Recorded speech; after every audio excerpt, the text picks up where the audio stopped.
เขาบอกว่าถ้าอยากเป็นนักร้องต้องหาเสียงให้เป็นเอกลักษณ์ของเราให้ได้ วันนี้ผมค้นเจอแล้ว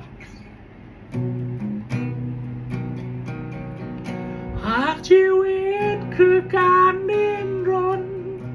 คนหนึ่งคนต้องเดินก้าวไปให้เรารู้เส้นทางแห่งใจแล้วก็ไปให้ถึงที่นั่นเพราะชีวิตคือการต่อสู้ให้เรียนรู้ด้วยใจตั้งมั่นเส้นทางไกลแค่ไหนช่างมันคนช่างฝันเท่านั้นทำได้ฉันคือคนที่ทนฟันฝ่าพลังศรัทธาคือสิ่งดีได้มาเท่ากันเหมือนกันทุกที่เตรียมใจดีมีให้มันคงเข้าไว้